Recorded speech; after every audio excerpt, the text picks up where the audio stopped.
The doctor said I was losing my mind. He was wrong, but I let him believe it. It was a Tuesday afternoon in late October when Dr. Harrison delivered the news. His office smelled like antiseptic and expensive leather, the kind of smell that's supposed to make you trust a man with your life. He sat across from me, his fingers steepled like a priest about to deliver last rites, and said the words that would change everything. "Mr. Green, based on our assessments and the concerns raised by your family, I believe you're showing early signs of dementia, specifically Alzheimer's disease." I sat very still. The leather chair creaked beneath me. Through the window, I could see the Rocky Mountains in the distance, their peaks already dusted with the first snow of the season. Margaret and I used to hike those mountains every fall. That was before the diagnosis, before the funeral, before I started noticing things. "My family," I repeated slowly. "Which family member?" "Exactly." Dr. Harrison glanced at his notes. "Your son, Patrick. He's been very concerned about your memory lapses, your confusion. He mentioned you've been forgetting names, getting lost in familiar places, repeating yourself. Patrick." Of course it was Patrick. My youngest son had always been the attentive one, the one who called every Sunday, who showed up with groceries I didn't ask for, who insisted on taking me to doctor's appointments I didn't need. After Margaret died 8 months ago, Patrick's attention had intensified. At first, I thought it was grief, manifesting as protectiveness, a son trying to hold on to his remaining parent. Now I wasn't so sure. "The tests we ran today," Dr. Harrison continued, "show some concerning patterns. Nothing definitive yet, but combined with the behavioral changes Patrick described." "What behavioral changes?" The doctor shifted uncomfortably. "Paranoia, suspicion, accusing family members of things that don't make sense." I almost laughed. Almost. Because the truth was, I had been suspicious. I had been watching, and what I'd seen in the past 3 months had turned my blood cold. It started small. The way my children looked at each other when they thought I wasn't paying attention. The whispered phone calls that ended abruptly when I entered the room. The documents that appeared and disappeared from my study. The way Patrick always insisted on making my tea himself. And then, there was the will. Margaret's will. We had written our wills together 15 years ago, sitting at our kitchen table with coffee and too many legal documents. We'd agreed on everything. Split evenly among our 3 children, with provisions for grandchildren, and a trust to ensure the family business stayed in the family. I remembered every word because I remembered everything about Margaret. The way she laughed when she signed her name with a flourish. The way she said, "There. Now our kids can fight over our money properly." But 3 weeks ago, I found a new will in Patrick's briefcase. He'd left it in my study carelessly, I thought at the time. A will dated 2 months before Margaret's death, changing everything. 60% to Patrick, 25% to Daniel, 15% to Stephanie. No trust, no provisions, just a clean split that heavily favored my youngest son. A will Margaret never told me about. A will with a signature that looked almost right. Almost. But Margaret was left-handed, and she always tilted her letters to the left. This signature tilted right. I didn't confront Patrick. I didn't tell anyone. I just watched. And the more I watched, the more I saw. The medical bills that didn't match Margaret's treatments. The frequent visits from Patrick in her final month's visits, where he always brought her special tea. The way she deteriorated so quickly at the end, when she'd been stable for years. The confusion in her eyes when she looked at me, as if she wanted to tell me something but couldn't find the words. I had questions. Terrible questions. The kind of questions that keep a man awake at 3 in the morning, staring at the ceiling, wondering if he's losing his mind or if something far worse is happening. And now my son had arranged for a doctor to confirm that I was, indeed, losing my mind. How convenient. Dr. Harrison was still talking, something about treatment options and clinical trials. If I confronted Patrick, He would deny everything. He would use this diagnosis against me, proof that poor old Dad was paranoid, delusional. Seeing threats that didn't exist, he would have me declared incompetent. He would take control of everything Margaret and I had built over 42 years of marriage. And if my darkest suspicions were true, if Patrick had done something to Margaret, he would never pay for it, unless I played his game better than he played it. Dr. Harrison, I said, letting my voice go soft, confused. I'm sorry. What were you saying? I got distracted. The doctor's face shifted to sympathy. Pity. Exactly what I wanted to see. It's all right, Mr. Green. This is a lot to process. We should schedule a follow-up appointment and discuss long-term care options with your family. Yes, I said, letting my hands tremble slightly.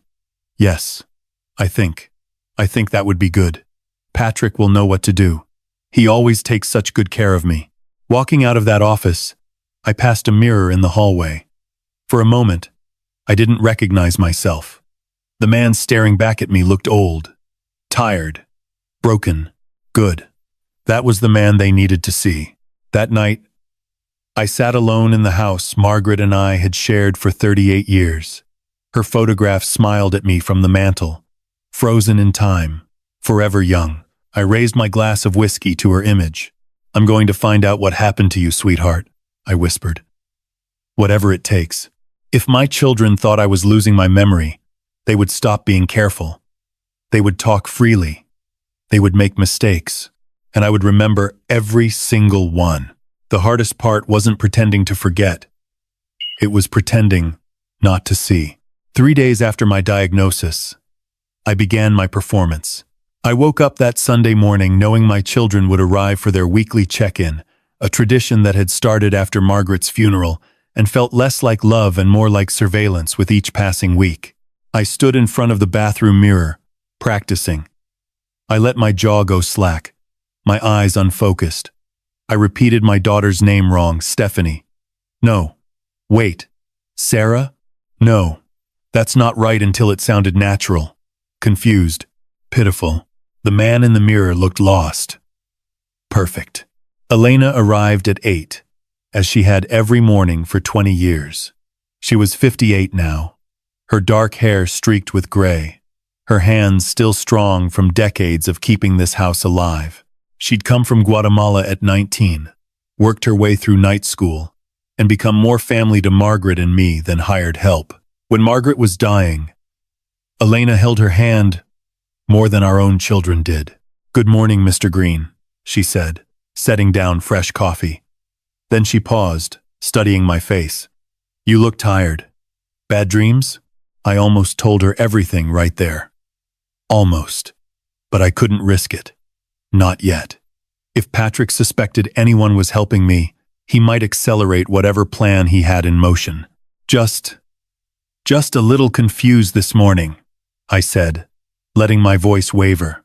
What day is it? Elena. Her eyes narrowed slightly.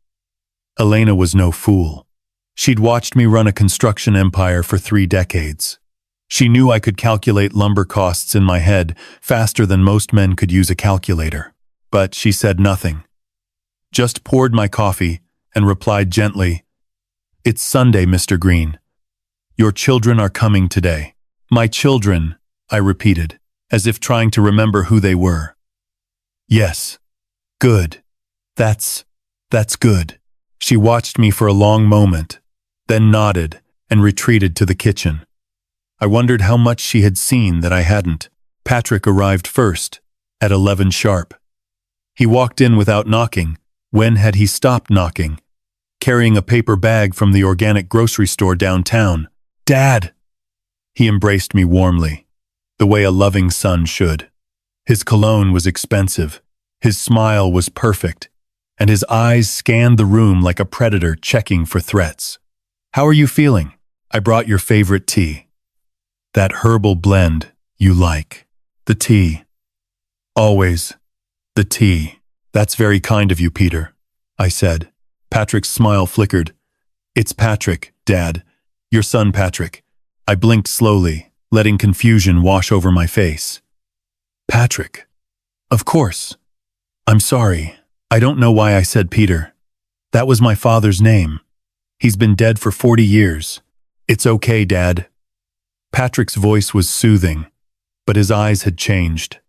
There was something there now, not concern, not love, calculation. Doctor.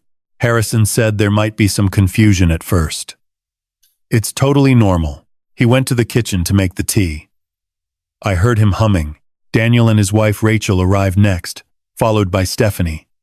My eldest son looked terrible, dark circles under his eyes, his expensive suit hanging loosely on a frame that had lost weight. Running a failing company will do that to a man. Though I wasn't supposed to know about the failing part. Daniel kissed my cheek with the enthusiasm of a man fulfilling an obligation. Hey, Dad. Holding up okay? Daniel, I said, then frowned. Or is it David? I keep mixing up names today. Daniel shot a look at Patrick, who had emerged from the kitchen with a steaming cup. The look said, See? It's worse than we thought. It's Daniel, Dad, your firstborn. Remember? Mom used to call me her big helper because I was always trying to carry things that were too heavy for me. I smiled vaguely, as if the memory was a photograph fading in sunlight. Yes. I think I remember that. Stephanie didn't bother with pleasantries. She sat in the armchair nearest the door, always ready to leave, my middle child, and scrolled through her phone. She was a doctor, successful by any measure, but she wore her achievements like armor against a family she'd never quite fit into. Has he eaten today? She asked Patrick. Not me. As if I wasn't there. As if I couldn't hear. Elena made breakfast, Patrick replied. But I'm not sure he finished it. Right, Dad? They were talking about me in third person. In my own house. In the house I built with my own hands before any of them were born. I said nothing. I sipped Patrick's tea, pretending to sip, actually letting it wet my lips without swallowing, and watched. For the next 2 hours, I observed my children discuss my future. Patrick suggested moving me to an assisted living facility for my own safety. Daniel agreed a little too quickly, mentioning something about streamlining the estate. Stephanie just wanted to know how this would affect the timeline for accessing funds. Not once did anyone ask what I wanted. Not once did anyone mention Margaret except to note how hard her death had been on my mental state. When they finally left, Patrick lingered at the door. He squeezed my shoulder with false affection and said, I'll be back Tuesday, Dad. We'll have a nice long chat. I watched him walk to his car, a new BMW. I noticed. Far more expensive than a financial advisor should afford. He pulled out his phone before starting the engine. Through the window, I read his lips.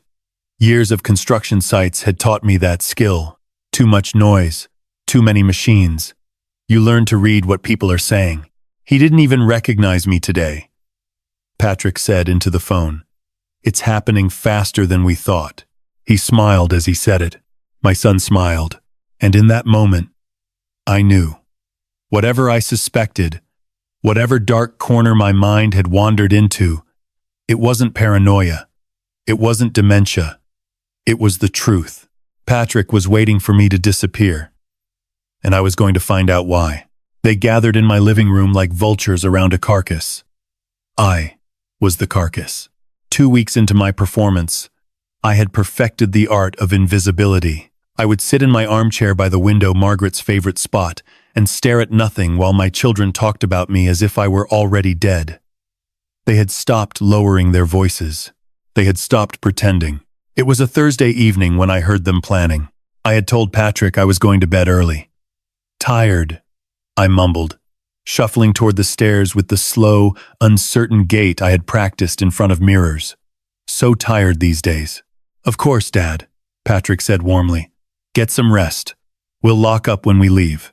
I climbed halfway up the stairs, let them hear my bedroom door close, then crept back down in my socks. The old house had secrets, hidden alcoves, thin walls, spots where sound traveled in unexpected ways. Margaret and I had discovered them all during 40 years of living here. There was a place behind the coat closet, where you could hear every word spoken in the living room. I pressed my ear to the wall and listened. So we're all agreed? That was Patrick's voice, smooth and confident. We move forward with the assisted living placement next month. Which facility? Daniel asked. He sounded exhausted, the way he always sounded now. The one in Aurora? That's 45 minutes away. Exactly. Patrick again. Far enough that we won't be expected to visit constantly, but close enough for emergencies. They have a memory care unit. Very secure. He won't be able to wander off or cause problems. My hands trembled against the wall. What about the house? Stephanie's voice was clinical, detached, the voice she probably used when delivering bad news to patients. We need to discuss the house. I've already spoken to a realtor. Patrick's tone shifted, businesslike now. Market's good right now. We could list it by December, close by February. 3.2 million. Maybe 3.5, if we're lucky. $3.5 million.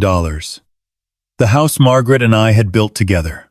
The house where we raised 3 children, celebrated 30 Christmases, danced in the kitchen at midnight on our anniversary, reduced to a number.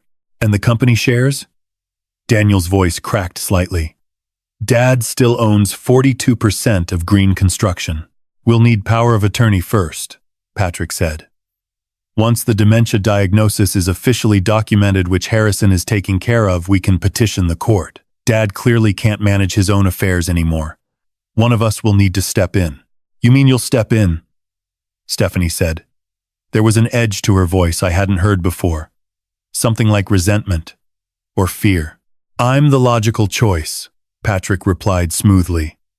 Daniel's got his hands full with the company, a pause that felt loaded, and you've got your practice, Stephanie. I have the most flexibility. Silence. Then, Daniel spoke again, his voice barely above a whisper. We need to sell the house before he gets worse. Or before he accidentally tells someone about the money. The money. My blood turned to ice. He won't, Patrick assured him. He barely remembers what day it is. Besides, who would believe him? A confused old man, rambling about finances? They'd chalk it up to dementia, paranoia. I still don't like this. Rachel's voice surprised me. I hadn't realized Daniel's wife was there. This feels wrong. He's your father, Rachel. Daniel's tone was sharp, warning. We discussed this. No, you discussed this. I was told what was happening. There's a difference.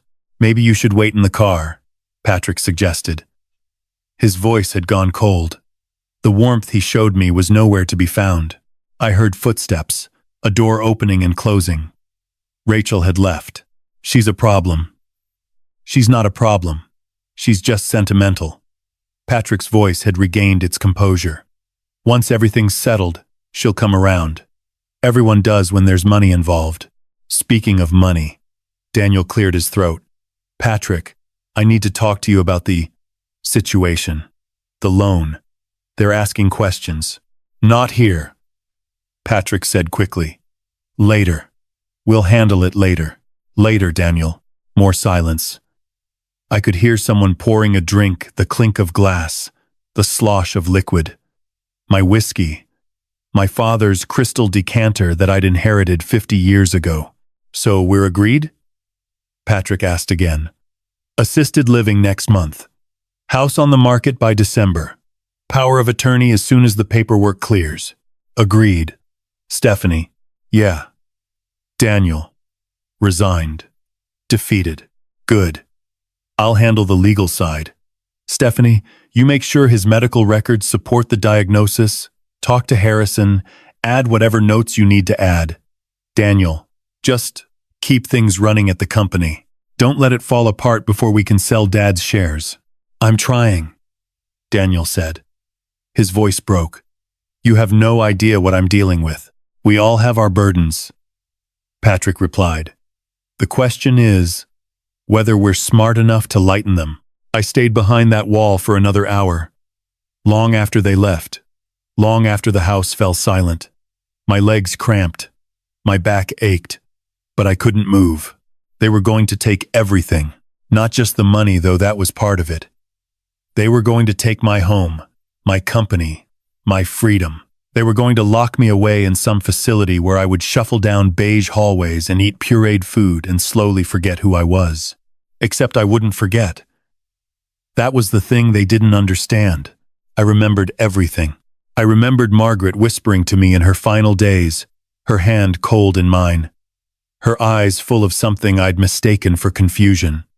"Be careful," she'd said. "Promise me you'll be careful." I hadn't understood then. I understood now. When I finally climbed the stairs to my bedroom, I sat on the edge of the bed Margaret and I had shared for 42 years. Her pillow still smelled like her perfume, lavender and vanilla. I had forbidden Elena from washing it. I heard them. "Margaret," I whispered into the darkness. I heard everything. The house creaked around me, settling into its bones the way old houses do. They want to take it all. But I won't let them. I promise you, I won't let them win. Margaret and I had discussed our will 100 times. She would never have written this. It was a rainy November morning when I found my chance. Patrick had left his briefcase in my study again, carelessly, or perhaps intentionally. He'd been doing that lately. Leaving things around the house as if testing whether I would notice, whether I would remember. I noticed. I remembered. I just didn't let him see. Elena was vacuuming upstairs, the noise covering any sounds I might make. I had maybe 15 minutes before Patrick returned from his quick errand, probably meeting with whatever lawyer was helping him dismantle my life. The briefcase was expensive Italian leather, a gift I'd given him for his 30th birthday. I remembered picking it out with Margaret. How proud we'd been of our youngest son, the financial advisor, the success story. How blind we'd been. The lock was a simple combination. Patrick's birthday, 0324. He'd never been creative with passwords. Another thing he didn't know, I knew. Inside, I found what I was looking for almost immediately.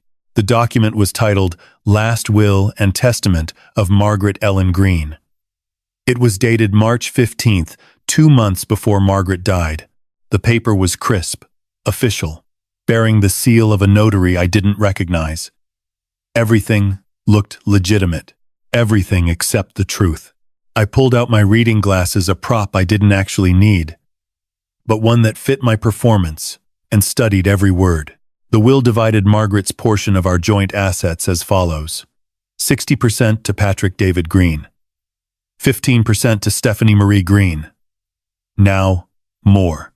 There was no mention of the grandchildren's trust we'd established together. No mention of the charitable donations Margaret had always insisted upon. No mention of the family business provisions we'd spent 3 weekends arguing about until we finally agreed. This wasn't Margaret's will. This was a theft, dressed in legal language. But the signature, that was what stopped my heart. Margaret Eleanor Green, written in flowing cursive at the bottom of the page. At first glance, it looked perfect. The loops, the crosses, the familiar flourish she added to her capital letters. Anyone who didn't know her intimately would have accepted it without question. But I had watched Margaret sign her name 10,000 times. On checks, on contracts, on birthday cards, on love letters. She slipped into my lunchbox when I was working late at construction sites. I knew her signature the way I knew her face. Margaret was left-handed. She had been since childhood. Back when teachers still tried to force lefties to write with their right hand, she'd resisted. Stubborn as always. And her handwriting had developed a distinctive leftward tilt. Every letter leaned slightly to the left, as if reaching back toward her heart. This signature tilted right. Whoever had forged this document was right-handed, and they had made one fatal mistake. I photographed every page with my phone, another skill my children didn't know I possessed. They assumed I was technologically illiterate, another symptom of my supposed decline. In truth, I'd been running a multi-million-dollar construction company for 30 years. I could navigate spreadsheets and smartphones just fine. The last page of the document caught my attention. Witness signatures. Two names I didn't recognize, Harold Simmons and Victoria Chen. And below them, the notary, Robert Hartley, Esquire. I memorized the names, then carefully replaced everything exactly as I'd found it. Patrick was meticulous about the arrangement of his belongings, another trait that suggested planning rather than carelessness. If anything was out of place, he would know. The front door opened just as I settled back into my armchair with a blank expression on my face. "Dad?" Patrick's voice echoed through the foyer. "I'm back. Just had to pick up some documents." Documents. I almost laughed. He appeared in the doorway of the study, his eyes immediately going to the briefcase. I watched his shoulders relax slightly when he saw it undisturbed. "How are you feeling today?" he asked, walking over to retrieve it. "Did you have lunch?" "Lunch?" I blinked slowly.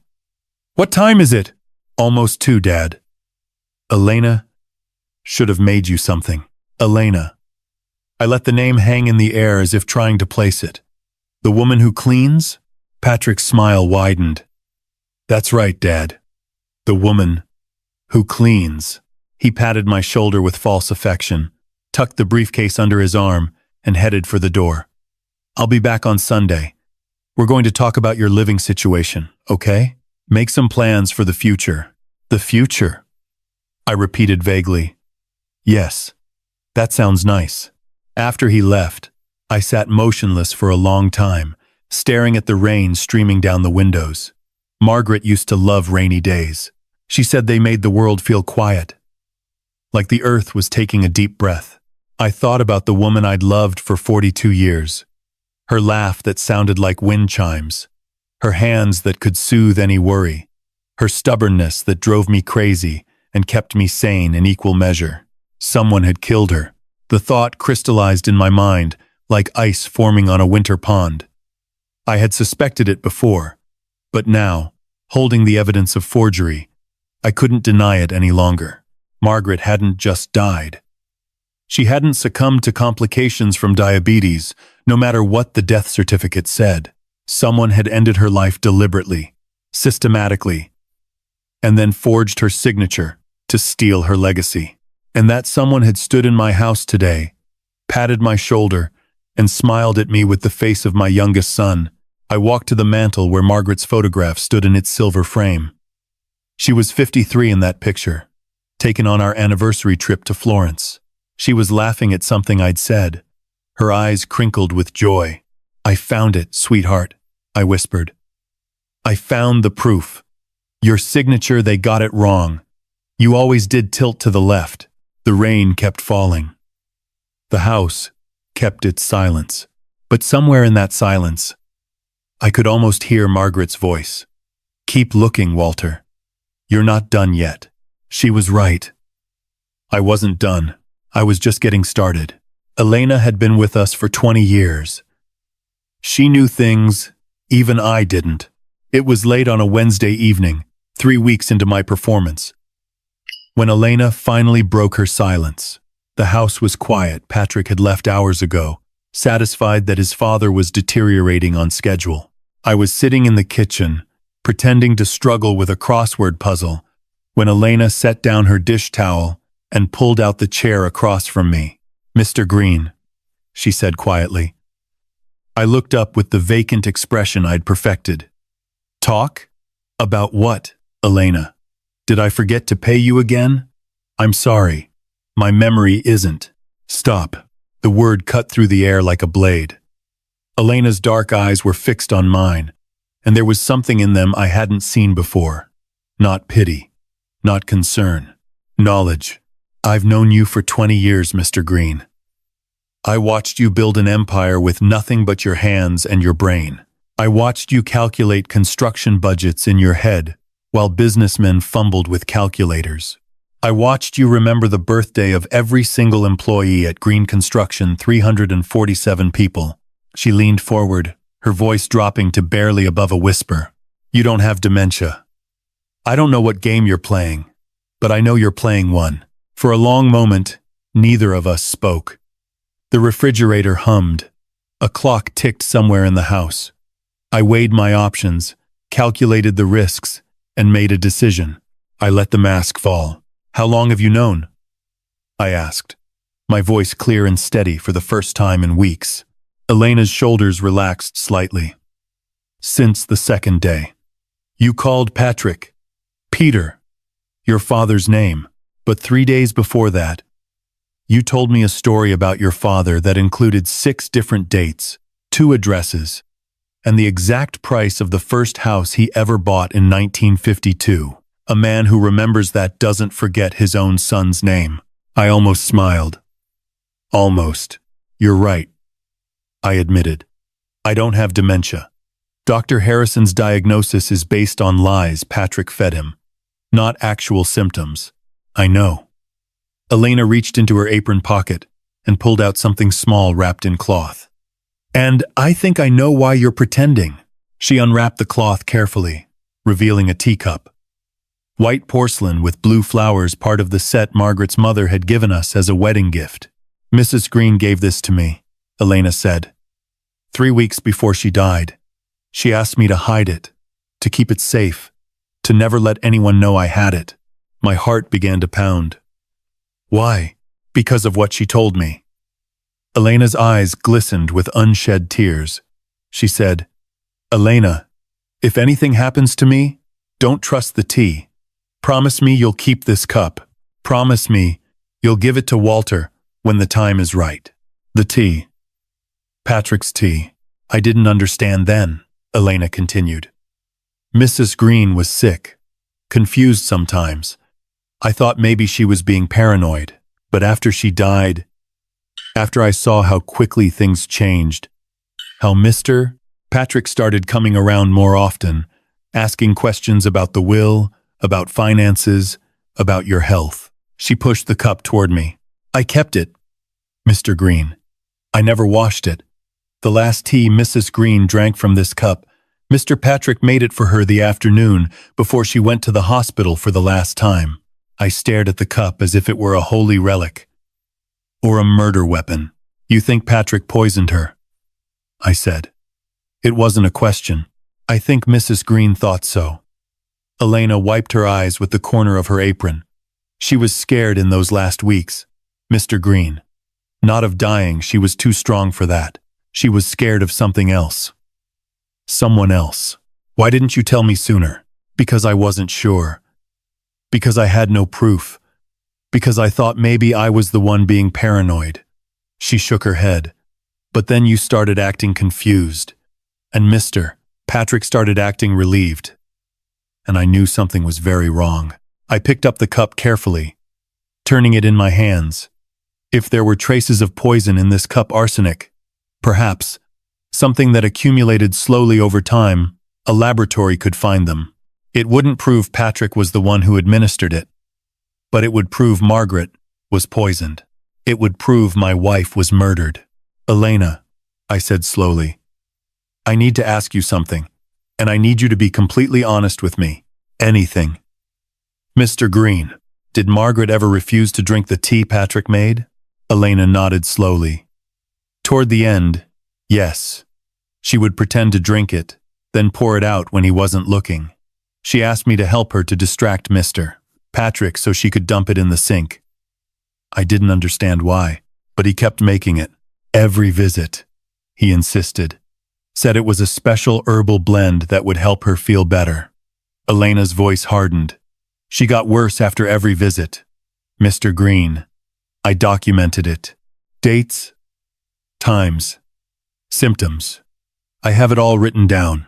I reached across the table and took her hand. It was rough from decades of work. Strong and steady. "Thank you, Elena. Thank you for keeping this. Thank you for watching. Thank you for telling me." She squeezed my hand back. "Mrs. Green loved you more than anything in this world. Whatever happened to her, she deserves justice. You both do." I looked at the cup again, then at Elena's notebook of observations, then at the woman who had quietly witnessed everything. "I'm going to need your help," I said. "This isn't going to be easy, and it might be dangerous. If Patrick finds out what we're doing, then we make sure he doesn't find out. Elena's jaw set with determination. I've spent 20 years in this house, Mr. Green. I know every secret it holds, and I know how to keep my mouth shut. For the first time since Margaret died, I felt something other than grief and rage. I felt hope. Margaret kept secrets from me. After 42 years, I thought I knew everything. I was wrong. Elena's revelation about the teacup had opened a door I couldn't close. That night, unable to sleep, I wandered through the house like a ghost, running my fingers along surfaces Margaret had touched, opening drawers she had organized, searching for something I couldn't name. I ended up in her sewing room, a small space off the master bedroom that I hadn't entered since her funeral. The door creaked as I pushed it open, releasing the faint scent of lavender that still clung to her things. Her sewing machine sat covered in dust. Fabric samples lay folded on a shelf, projects she would never finish. And there, in the corner, was her grandmother's writing desk.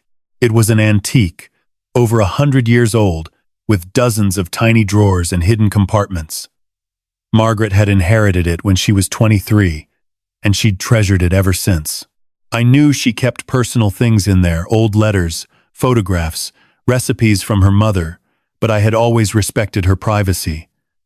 Some spaces in a marriage should remain sacred. Now, standing alone in the moonlit room, I understood that Margaret had hidden something in that desk. Something she wanted me to find. Something she couldn't tell me while she was alive. It took me an hour to locate the secret compartment. I'd seen Margaret open the desk countless times, but she had a magician's touch. Her fingers moved so quickly, I never caught the exact sequence. In the end, I found it by accident. A small lever, disguised as a decorative carving on the side panel. When I pressed it, a narrow drawer slid open at the back. Inside was a leather journal I had never seen before. My hands trembled as I opened it. Margaret's handwriting filled the pages, neat, precise, tilting slightly to the left. The first entry was dated 14 months before her death. April Treard. Something is wrong with me. I don't know how else to explain it.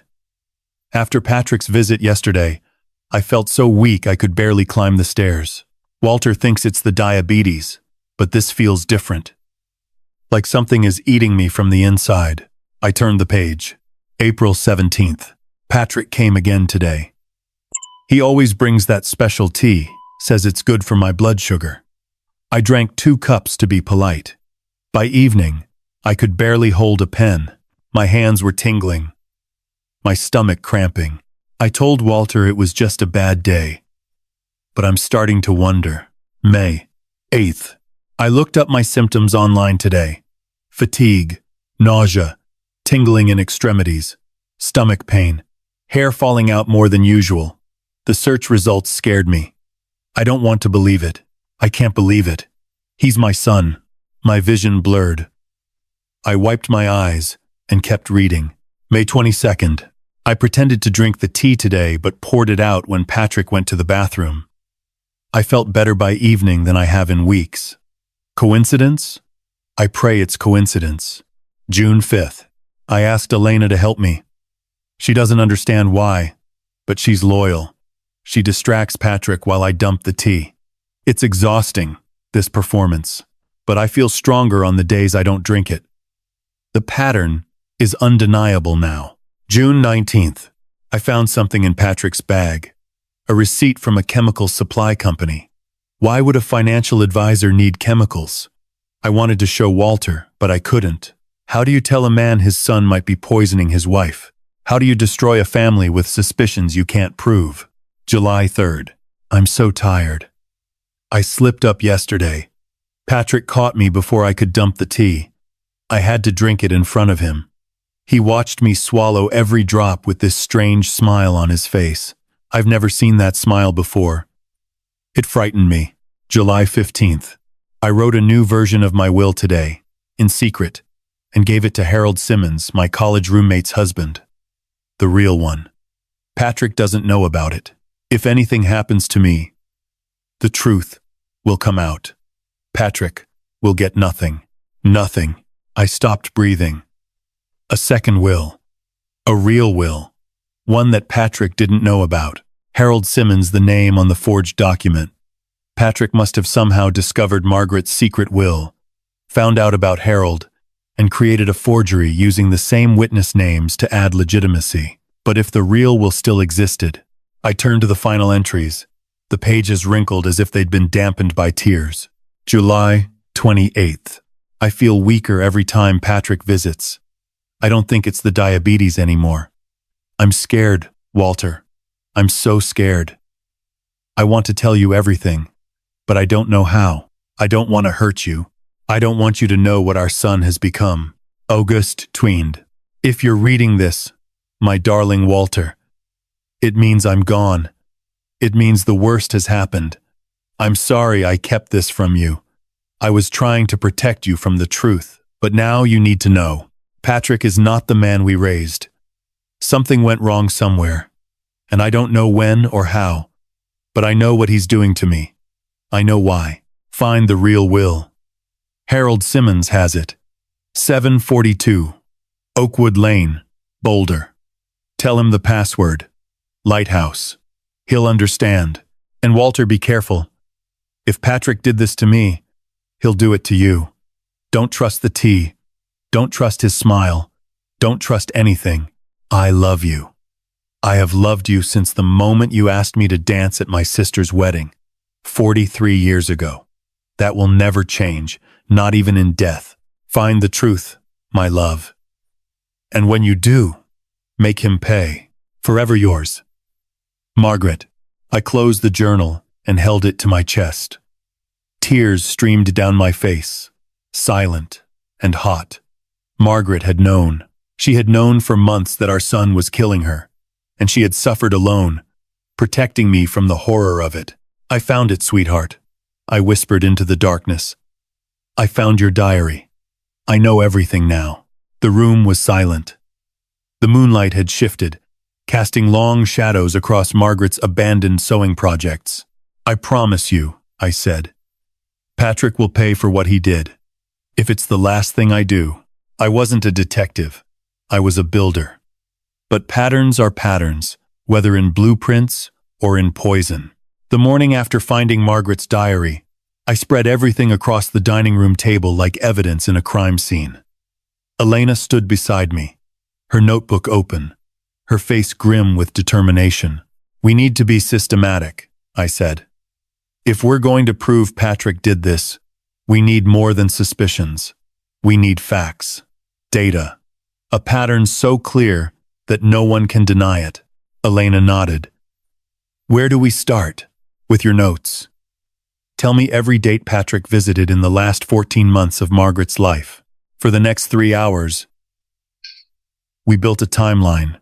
Elena's meticulous record-keeping was extraordinary. She had documented not just visits, but arrival times, departure times, what food was prepared, what drinks were served. She hadn't known why she was doing it at the time. Some instinct, she said. Some feeling that something was wrong.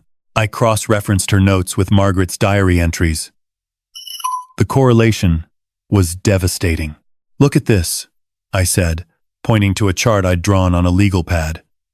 April 3rd, Patrick visits. Brings tea.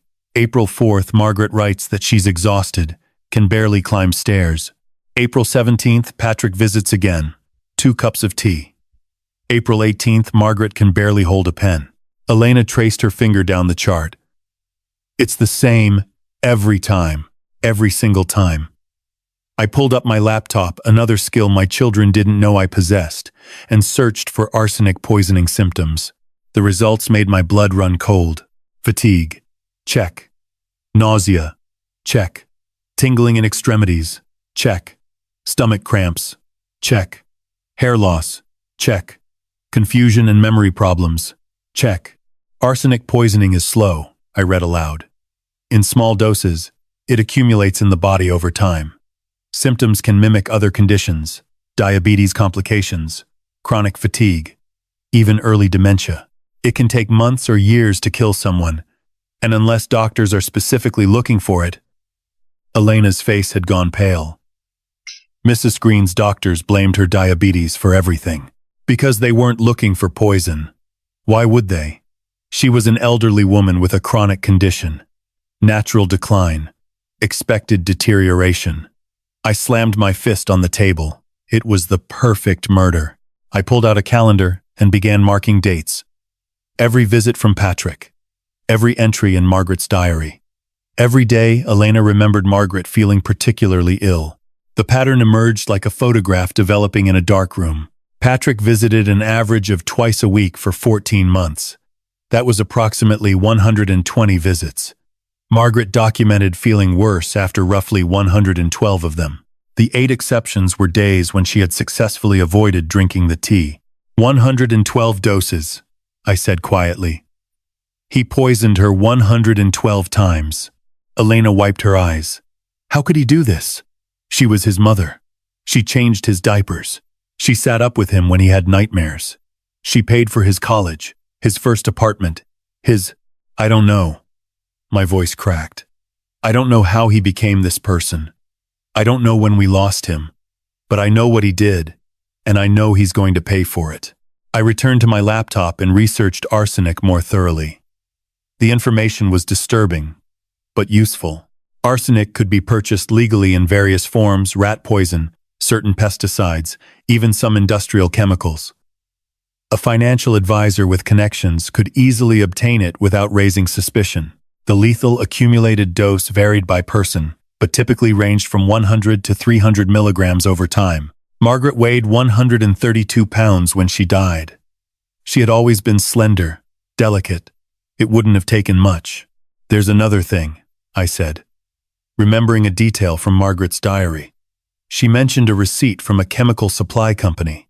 If we could find that receipt, or any record of Patrick purchasing arsenic, the police could trace it. Elena finished. Exactly. But we need more than circumstantial evidence. We need proof of the poison itself. I looked at the teacup Elena had preserved. Can arsenic be detected in a cup after 8 months? I researched the question. The answer was complicated but hopeful. Arsenic was remarkably stable. Traces could persist for years under the right conditions. The cup had been stored dry, untouched, in Elena's quarters. We need to get this tested, I said. But we can't use a normal lab. Patrick might have connections. If word gets back to him, Detective Cole, Elena suggested. You mentioned he was an old friend, Marcus Cole. We had worked together 30 years ago on a construction project that turned into a fraud investigation. He was retired now, living in Boulder, but he still had connections to the forensics community. More importantly, I trusted him with my life. I'll call him tomorrow, I decided. But first, I need to go to Boulder anyway. There's someone I need to see. Harold Simmons, Elena said. The man with the real will, I nodded. The password is Lighthouse. Margaret's favorite place in the world. We honeymooned in Maine, near Portland Headlight, she said. Watching that lighthouse made her feel like everything would be okay. The memory stabbed at my heart. Margaret standing on the rocks, wind whipping her hair, laughing as the waves crashed below. So alive, so happy, so far from the terrified woman who had written those diary entries. I'll go to Boulder this weekend, I said. Patrick won't suspect anything. I'll tell him I want to visit an old friend. He'll probably be relieved to have me out of the house. Elena began gathering the papers, organizing them into careful piles. Mr. Green, can I ask you something? Of course. When this is over, when Mr. Patrick is exposed, what happens to the family? To Mr. Daniel and Miss Stephanie? It was a question I had been avoiding. My other children weren't innocent. They were complicit in the plan to steal my home and my freedom. But were they murderers? I don't know yet, I admitted. Let's focus on Patrick first. The others, we'll deal with them when the time comes. Elena nodded slowly. One snake at a time. One snake at a time. I agreed. And the biggest snake was waiting for me to make a mistake. I wouldn't give him the satisfaction. Marcus Cole was the only cop I trusted. He owed me a favor from 30 years ago. Time to collect. The drive to Boulder took 90 minutes. I told Patrick I was visiting an old friend from my construction days, which was technically true. He seemed pleased by the idea, even offered to drive me himself. I declined, citing a need for independence. "You sure you're okay to drive, Dad?" he asked, his voice dripping with false concern. "The roads can be tricky this time of year. I'll manage," I mumbled, letting my hands shake slightly as I reached for my keys. "Been driving these mountains for 40 years. Patrick watched me pull out of the driveway, and I watched him in my rearview mirror. He was already on his phone before I reached the end of the street. Let him report to whoever he was working with. Let him think his confused old father was having a nostalgic outing. By the time he realized what I was really doing, it would be too late." Marcus lived in a modest ranch house on the outskirts of Boulder, surrounded by pine trees and silence. He was waiting on the porch when I arrived, a cup of coffee in his hand and suspicion in his eyes. He looked older than I remembered, but then again, so did I. His hair had gone completely white, and he walked with a slight limp from a bullet he'd taken in the line of duty 20 years ago. But his eyes were still sharp, still the eyes of a man who had spent his life hunting predators. "Walter Green," he said as I climbed out of the car. "When you called yesterday, I thought I was hearing a ghost. You said it was urgent. You said it was about Margaret. It is." I reached into my coat and pulled out a small cooler bag. "I need you to test something for me, Marcus. Off the books. No records. No questions until you see the results."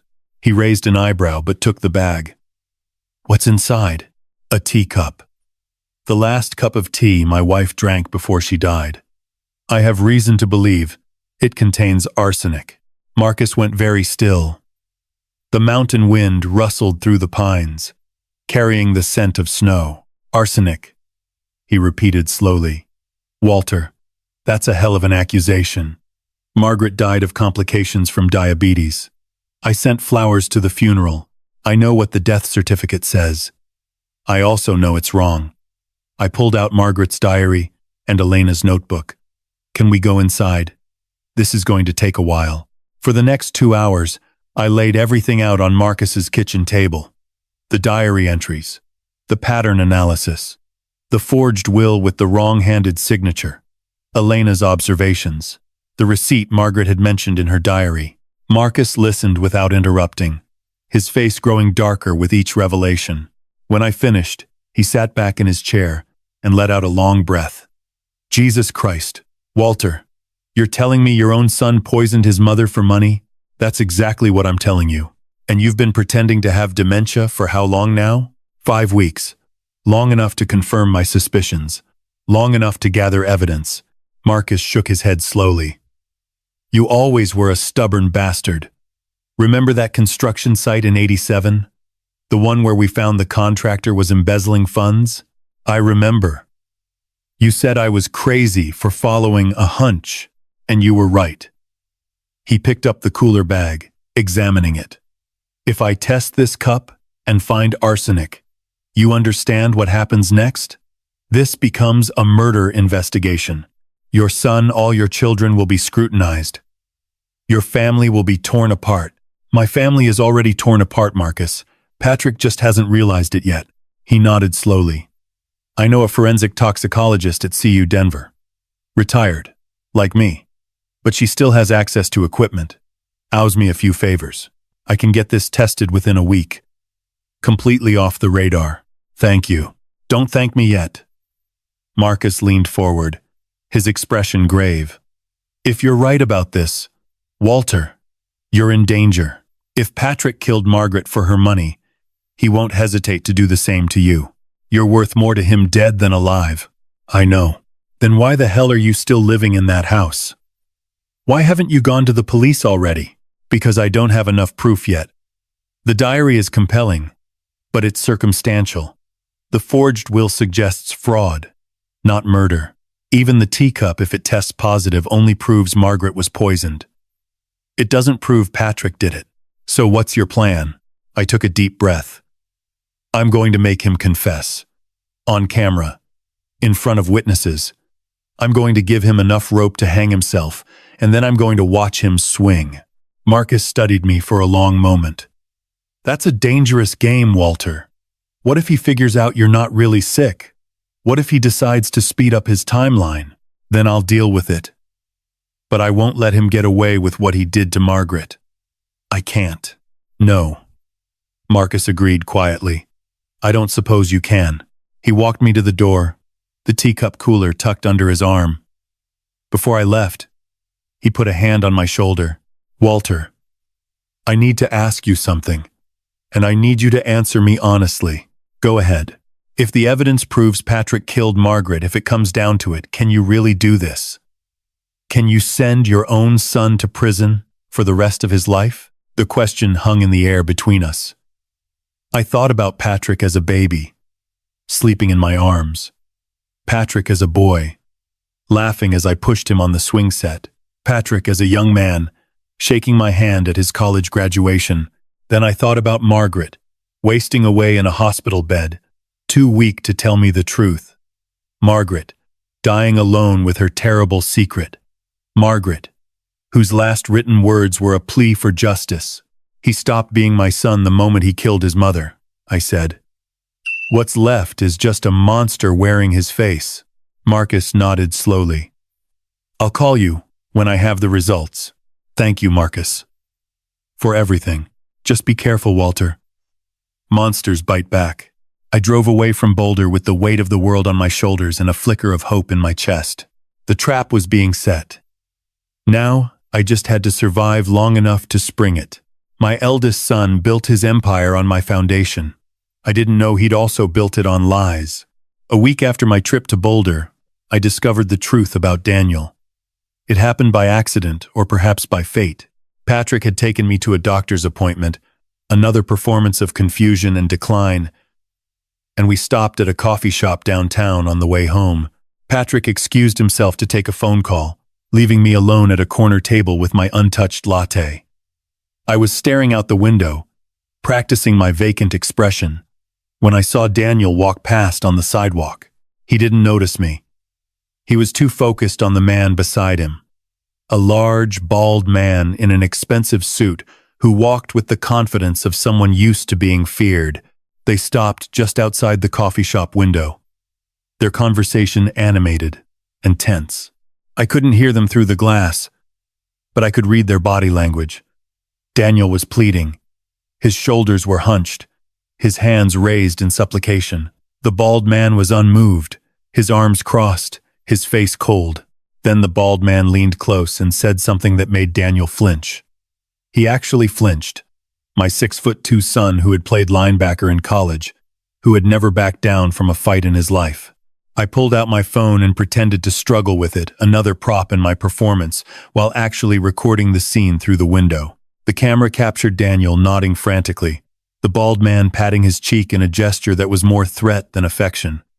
And finally, the two of them parting ways. Daniel walked toward the parking garage across the street. The bald man got into a black Mercedes with tinted windows. I memorized the license plate. That night, after Patrick dropped me home with his usual false cheerfulness, I retreated to my study and began researching. The license plate led me to a company called Apex Financial Solutions. A quick search revealed that Apex was a private lending firm, the kind that operated in the gray areas of finance, offering loans to people who couldn't get them through legitimate channels, the kind that charged interest rates just below the legal definition of usury, the kind that employed men like the bald man to ensure repayment. Daniel was borrowing from loan sharks. I dug deeper, using skills I'd developed over decades of running a business: corporate filings, property records, court documents. The picture that emerged was devastating. Green Construction, the company I had built from nothing, the company I had handed to Daniel 5 years ago, was on the verge of collapse. Revenue had dropped 60% in 3 years. They were behind on payments to suppliers, contractors, even employees. There were liens against company property and lawsuits pending from former partners. Daniel had driven my legacy into the ground, and he was borrowing from criminals to keep it afloat. The total debt, as far as I could calculate, was approximately $4 million. $2 million to legitimate creditors, another $2 million to Apex Financial Solutions. Interest was accumulating daily. Daniel was drowning, and he didn't know how to swim. No wonder he had agreed so quickly to Patrick's plan. No wonder he wanted to sell the house, liquidate my assets, rush me into assisted living. He wasn't greedy, he was desperate. Desperate enough to betray his own father. But was he desperate enough to commit murder? I thought about the night I had overheard them planning. Daniel had been nervous, evasive. He had mentioned the loan and the situation before Patrick cut him off. He knew something was wrong. But did he know exactly what Patrick had done? I decided to find out. The next Sunday, I arranged to be alone with Daniel. Patrick was delayed by a work emergency, probably fabricated, but convenient for my purposes. Stephanie was on call at the hospital. It was just Daniel and me in the living room. Two men who had once been so close and were now strangers. "Daniel," I said, letting my voice waver slightly but keeping my eyes clearer than usual. "Can I ask you something?" He looked up from his phone, startled. "Sure, Dad. What is it?" "The company. Green Construction. How is it doing?" His face went pale. "The company? It's fine, Dad. Everything's fine." "Is it?" I held his gaze. "Because I may be losing my memory, son, but I'm not blind. You look tired, worried, like a man carrying a weight he can't put down." Daniel's jaw tightened. For a moment, I thought he might tell me the truth. I saw it in his eyes, the exhaustion, the shame, the desperate need to confess. Then the moment passed. "It's just stress, Dad. Running a business is hard." "I do." I nodded slowly. "I also know that a man can get in over his head, make bad decisions, trust the wrong people." Daniel flinched at "trust the wrong people." His eyes darted toward the door, as if checking to make sure we were alone. "Dad, I don't know what you're—" "I'm just saying," I interrupted gently, "that if you ever needed help, you could come to me. No matter what. I'm still your father." The silence stretched between us. Daniel's eyes glistened. His hands trembled. He opened his mouth to speak. And then, his phone buzzed. He glanced at the screen, and whatever he saw there made him stand up abruptly. "I have to go, Dad. Work thing. We'll talk later, okay?" He was out the door before I could respond. I sat alone in the empty living room, thinking about what I'd seen in my son's eyes. Guilt, fear, shame, but something else too, something that looked almost like relief when his phone interrupted us. Daniel knew something. Maybe not everything, but something. And he was too afraid to tell me what it was. Patrick had him trapped, just like he had trapped Margaret. Just like he was trying to trap me. But unlike Daniel, I wasn't afraid. And unlike Margaret, I wasn't alone. The phone rang. "Marcus Cole's number." "Walter," he said when I answered. "I have the results. You need to sit down for this." Stephanie was always the cold one. But that night, I saw something I'd never seen in her eyes. Terror. Marcus's phone call had confirmed what I already knew. The teacup contained traces of arsenic, enough to indicate repeated exposure over many months. Margaret had been poisoned, systematically and deliberately, by someone who had access to her daily life. "The concentration suggests chronic poisoning," Marcus explained. "Small doses over a long period. Whoever did this knew exactly what they were doing. They wanted it to look natural." Armed with this knowledge, I shifted my focus to my other children. Daniel was trapped by debt, too desperate to think clearly. But Stephanie, cold, clinical Stephanie, was a doctor. She would have recognized the symptoms. She would have known. The question was, had she helped Patrick, or had she simply looked the other way? I got my answer 3 nights later. It was past 11 when I heard voices in the kitchen. I had been lying awake, as I often did now, listening to the house settle around me. The voices were hushed but intense, Stephanie and Patrick, arguing about something. I crept down the hallway in my socks, using the same route I'd used to eavesdrop on the family meeting weeks ago. The coat closet, the thin wall, The secret my house had kept for 40 years. Can't keep doing this, Stephanie was saying. Her voice was strained, higher than usual. Every time I close my eyes, I see her face, Mom's face, the way she looked at the end. Keep your voice down. Patrick's tone was ice. You want Elena to hear? You want Dad to hear? Dad doesn't hear anything anymore. You made sure of that. I didn't make sure of anything. The dementia is real, Stephanie. You've seen his test results. Test results you arranged with a doctor you chose. There was a bitter laugh. I know how easy it is to manipulate a diagnosis when you control the information. Silence. Then Patrick spoke again, his voice dangerously soft. What exactly are you accusing me of? Big sister, I'm not accusing you of anything. Stephanie's voice trembled. I'm just saying, I helped you with the dosages, the timing. You said it was just to make her more compliant, to make her sign the new will. You said it wouldn't really hurt her. My blood turned to ice. She knew. She had helped, and it didn't hurt her, Patrick said smoothly. Mom died of complications from diabetes. That's what the death certificate says. That's what everyone believes. But it's not true, is it? Stephanie's voice cracked. The symptoms I saw at the end, the confusion, the weakness, the peripheral neuropathy, those weren't from diabetes. I've been researching, Patrick. I know what chronic arsenic poisoning looks like. Then you should also know that there's no evidence. Mom was cremated, remember? No body, no autopsy, no proof. There's the teacup. The silence that followed was so complete I could hear my own heartbeat. What teacup? Patrick's voice had changed. The smoothness was gone, replaced by something hard and dangerous. Elena kept one. I saw her hide it months ago, before Mom died. I didn't understand then. But now, you're telling me that the maid has been keeping evidence this whole time, and you're just mentioning it now? I didn't think it mattered. I thought. You thought. Patrick cut her off. You thought. That's always been your problem, Stephanie. You think too much and understand too little. I heard footsteps. Then a gasp. Through the thin wall, I could picture Patrick grabbing Stephanie's arm, pulling her close. Listen to me very carefully. His voice was barely above a whisper. You helped me with the dosages. You told me how much was safe, how often, how to avoid detection. If I go down for this, you go down with me. Murder, conspiracy, medical fraud. You'll lose your license, your freedom, everything. Patrick, please.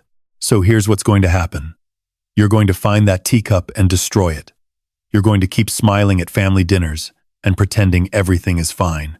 And you're never going to mention Mom's death again. Understood? I understand. Good. His voice shifted back to the smooth, charming tone I had grown to despise. We're family, Stephanie. We look out for each other. That's what Mom would have wanted. I heard Stephanie choke back a sob. Then footsteps, moving toward the door. I pressed myself against the wall, barely breathing, as they passed within feet of my hiding spot. After they left, I stood in the darkness for a long time, my mind racing. Stephanie had helped. She had provided medical knowledge, dosages, timing, symptoms to avoid. She hadn't known it would kill Margaret, or so she claimed, but she had known something was wrong, and she had done nothing to stop it. Now Patrick was threatening her, using her complicity as a weapon. She was trapped, just like Daniel, bound to Patrick by fear and guilt. But there was a difference. Daniel was desperate. Stephanie was terrified. And terrified people, unlike desperate ones, sometimes find the courage to fight back. I returned to my bedroom and sat on the edge of the bed. Margaret's photograph watched me from the nightstand. Her smiling face, her knowing eyes. Our daughter helped him. I whispered. Our little girl. She helped him kill you. The words tasted like ashes in my mouth. But even as grief threatened to overwhelm me, a cold part of my mind was calculating. Stephanie was scared. Patrick was getting careless. making threats instead of keeping secrets. The trap I was building needed another piece, someone on the inside who could help bring Patrick down. Stephanie could be that piece. If I could reach her. If I could make her see that confession was safer than continued silence. It was a gamble. But I had learned something important tonight. Patrick wasn't invincible. He was paranoid, controlling, and starting to make mistakes. The monster was showing its teeth. And soon, I would show mine. I never thought I'd see my wife's coffin again. Standing there in the rain, I promised her, I'll find the truth. The court order came through on a cold December morning.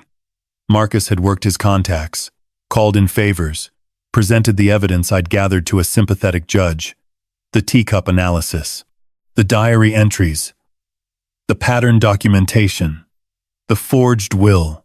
It was enough. Barely enough, but enough. The judge agreed there's sufficient evidence to warrant an investigation, Marcus told me over the phone. Exhumation is scheduled for Thursday, 9 a.m., Mountain View Cemetery. I closed my eyes. Margaret had wanted to be cremated, she'd told me so many times over the years. But Patrick had insisted on burial. For closure, he'd said.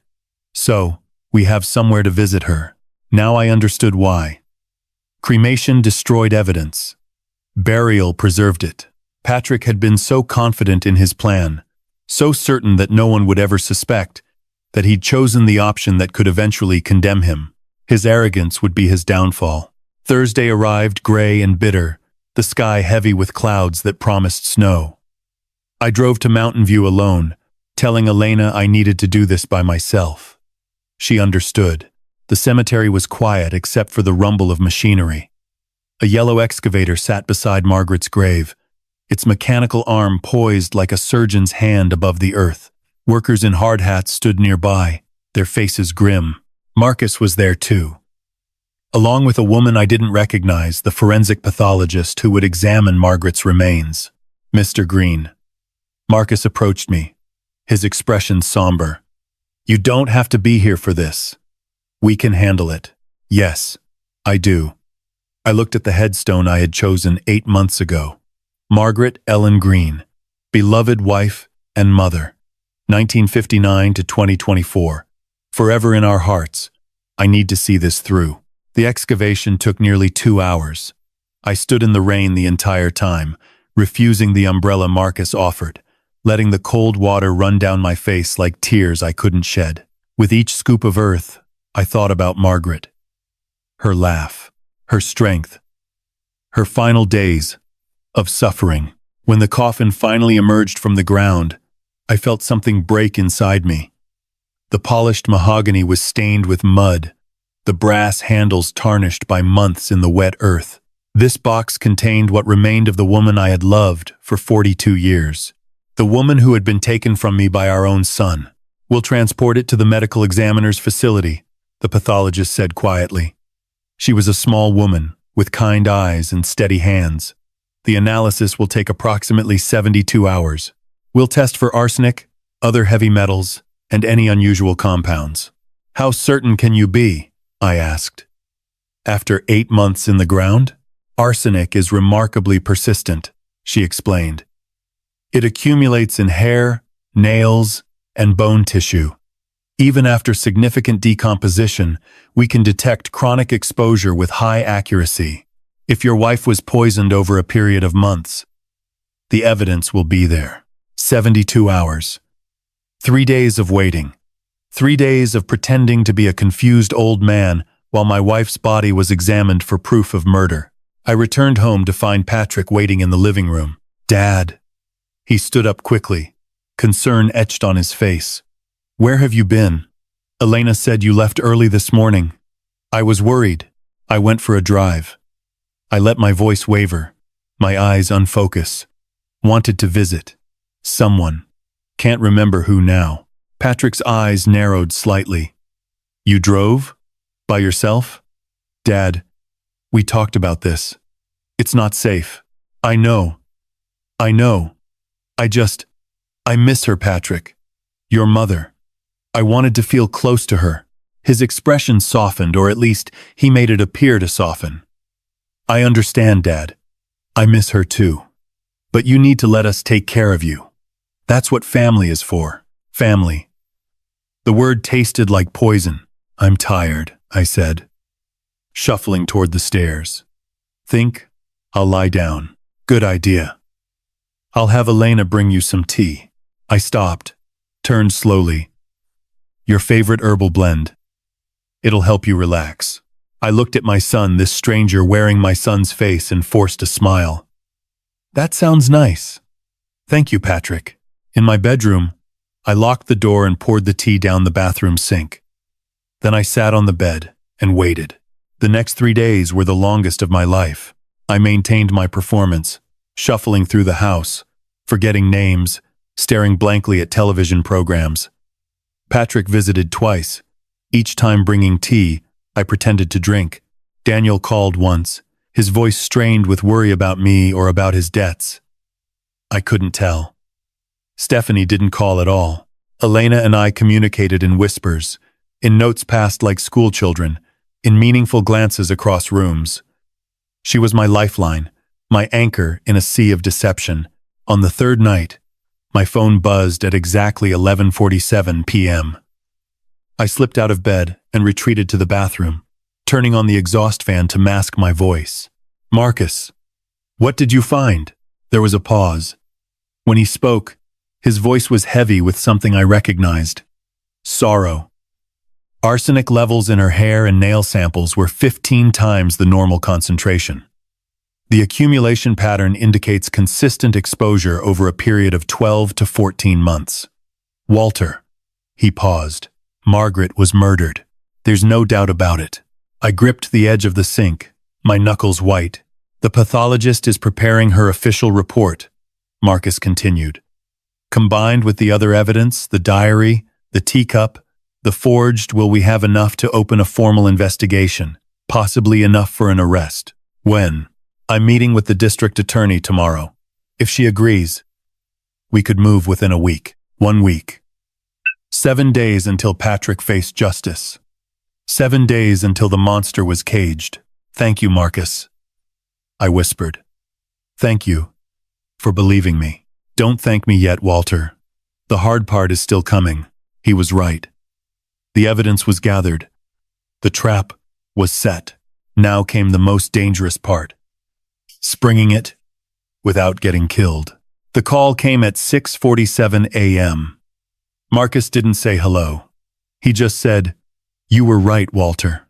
I'm so sorry." 3 days had passed since the exhumation results confirmed Margaret's murder. 3 days of waiting, planning, and pretending. Now Marcus was calling with news that would change everything. The district attorney reviewed the case this morning, he said. She's on board. We have enough for a warrant. I sat down heavily on the edge of my bed. After all these months of suspicion, investigation, and heartbreak, it was finally happening. When? That's the complicated part. Marcus's voice was cautious. The DA wants to build an airtight case before making any arrests. She's concerned about Patrick's resources. He could hire expensive lawyers. Claim the evidence was planted. Drag this out for years. So what does she suggest? A confession would seal it. Something on record, witnessed, irrefutable. If we could get Patrick to admit what he did, even partially, it would eliminate any reasonable doubt. A confession. I had been thinking about this for weeks, playing scenarios in my mind. Patrick was arrogant, but he wasn't stupid. He wouldn't confess to a police officer or in a formal setting. He would only let his guard down with someone he trusted, someone he thought couldn't hurt him, someone like his confused, demented father. I have an idea, I said slowly. But it's risky. I'm listening. Christmas Eve. The whole family will be here, Patrick, Daniel, Stephanie, Rachel. It's tradition. We gather, we eat, we exchange gifts. I paused. What if I confronted Patrick there? In front of everyone? With cameras recording? Marcus was silent for a long moment. That's extremely dangerous, Walter. If Patrick realizes what you're doing, he could react violently. He's already killed once. I know. But think about it. He won't expect it. He thinks I'm barely functional.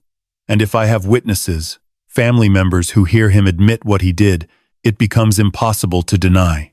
What about the others? Daniel and Stephanie? They're complicit. They're also scared. Patrick has been threatening Stephanie, using her fear to keep her silent. Daniel is drowning in debt and desperate for a way out. If I can show them that Patrick is going down regardless, they might turn on him. They might even testify against him. Marcus sighed heavily. It's a hell of a gamble, Walter. I know. But Margaret deserves justice. And I'm not going to get it by playing safe. Another long pause. Then, all right. If you're determined to do this, let's do it right. I'll arrange for backup plainclothes officers outside the house. Ready to move. The moment you give the signal, we'll wire you with a microphone and hidden cameras. Everything Patrick says will be recorded. Thank you, Marcus. Don't thank me. Just stay alive long enough to see this through. Conda. After hanging up, I sat in the quiet of my bedroom, processing what I had just set in motion. In 4 days, I would confront my son. I would drop the mask I had worn for 6 months and show him the truth. And then, one way or another, it would be over. I spent the next few days preparing. Elena helped me test the recording equipment. Marcus provided a small camera disguised as a coat button, a microphone hidden in my watch. We practiced positioning, angles, backup plans. If something goes wrong, I told her, you get out of the house immediately. Don't try to help me. Don't confront Patrick. Just run and call Marcus. Elena shook her head stubbornly. I'm not leaving you alone with that monster. Elena, Mr. Green. She took my hands in hers. I watched Mrs. Green die slowly, and I did nothing because I didn't understand what was happening. I won't make that mistake again. Whatever happens on Christmas Eve, we face it together. I squeezed her hands, grateful beyond words. The night before Christmas Eve, I couldn't sleep. I wandered through the house one last time, touching the walls Margaret and I had painted together, the furniture we had chosen, the photographs that documented our life. In the living room, I stopped before the Christmas tree. Elena had decorated it according to tradition, Margaret's tradition, with the ornaments we had collected over 42 years. A glass angel from our honeymoon in Venice, a wooden star Daniel had made in 3rd grade, a ceramic heart Stephanie had painted for Mother's Day when she was 6, a silver bell Patrick had picked out on our family trip to Colorado. I held the silver bell in my palm. It was small, delicate, beautiful. Patrick had been 8 years old when he chose it, his face bright with excitement. This one, Daddy. This one makes the prettiest sound. Where had that boy gone? When had he become the monster who poisoned his own mother? I didn't have answers. I wasn't sure I ever would. But I knew one thing with absolute certainty. The boy who chose this bell was gone. What remained was something else entirely. I hung the bell back on the tree and walked to Margaret's photograph on the mantel. Tomorrow, I whispered. Tomorrow, it ends. One way or another, her smile, frozen in silver, seemed to encourage me, to believe in me. I thought about the real will, the one Harold Simmons was holding in Boulder. I had contacted him 2 weeks ago, used the password Lighthouse, and confirmed that Margaret's true wishes would be honored once Patrick was exposed. Everything he had stolen would be returned. Everything he had corrupted would be cleansed. Justice was coming. Slow and imperfect, but coming nonetheless. I climbed the stairs to my bedroom one final time as a man pretending to be broken. Tomorrow, I would rise as something else. A father seeking vengeance. A husband honoring his vow. A man who remembered everything. Rachel married my son, but she'd become more family than my own blood. It was December 23rd. The day before my planned confrontation, when Rachel Green showed up at my door unannounced. Her eyes were red-rimmed, her hands trembling as she clutched a manila folder to her chest. "Mr. Green," she said, "we need to talk. Alone." I glanced around the empty hallway. Elena was in the kitchen, preparing for tomorrow's dinner. Patrick wasn't due until the next morning. The house was as safe as it would ever be. "Come in, Rachel. Come in." She followed me to the study, looking over her shoulder as if expecting someone to appear. I closed the door and gestured to the leather chair across from my desk, the chair where Margaret used to sit when we discussed family matters. "What's wrong?" I asked, maintaining a slight tremor in my voice. Even now, I couldn't fully drop the act, not until I knew whose side she was on. Rachel sat down, placed the folder on her lap, and took a deep breath. When she looked up at me, her eyes were clear despite the tears. "I know you're not sick, Mr. Green." I went very still. "Daniel told me about the dementia diagnosis months ago," she continued. "I believed it at first, but then I started noticing things. The way your eyes track conversations, the way you remember details from weeks ago while pretending to forget what you had for breakfast, the way you look at Patrick when he's not watching." She leaned forward. "You're faking it. I don't know why, but you're faking." I could deny it. I could maintain the performance, dismiss her observations as wishful thinking. But something in Rachel's face stopped me. She wasn't here to expose me. She was here because she needed an ally as much as I did. "How long have you known?" I asked quietly. "About 3 weeks. I wasn't sure at first, but then I saw you at Daniel's office Christmas party. You were playing the confused old man routine, but when Daniel mentioned a specific contract number, a 7-digit code he'd only said once, weeks earlier your eyes flickered. Just for a second. You remembered. Smart woman. Daniel had married better than he deserved. Why are you telling me this, Rachel?" She opened the manila folder and spread its contents across my desk. Printed emails, financial statements, legal documents, photographs, because I found these in Daniel's home safe. He doesn't know I have them. Her voice hardened. And because I'm done protecting a family that doesn't deserve protection. I looked at the documents. The first was an email exchange between Daniel and Patrick, dated 3 weeks before Margaret's death. "Patrick, the new will is ready. Mom signed it yesterday." She was a little confused, but compliant. "The T is working." "Daniel, are you sure about this? What if Dad finds out?" "Patrick, Dad won't find out. And even if he does, who would believe him? By the time we're done, he'll be too far gone to cause problems." "Daniel, I don't like this. Mom seemed really sick last time I visited." "Patrick, she has diabetes, Daniel. Old people get sick. Stop worrying and focus on your part. Get the company finances in order. We'll need to move fast once everything is settled." My hands shook as I read the words. Daniel had known. He had known the tea was working, had expressed concern about Margaret's deterioration, and had done nothing. He hadn't killed her directly, but he had watched it happen and stayed silent. "There's more," Rachel said softly. "Financial transfers. Patrick has been moving money out of your accounts for months. Small amounts. Nothing that would trigger alerts. But it adds up. Almost $300,000 so far. And look at this." She pointed to a bank statement showing a transfer of $50,000 to Daniel's personal account. Dated 1 week after Margaret's funeral. "Patrick paid Daniel to stay quiet," Rachel explained. "That $50,000 was supposed to be a loan to help with the company's cash flow. But there's no loan agreement, no repayment schedule. It was a bribe."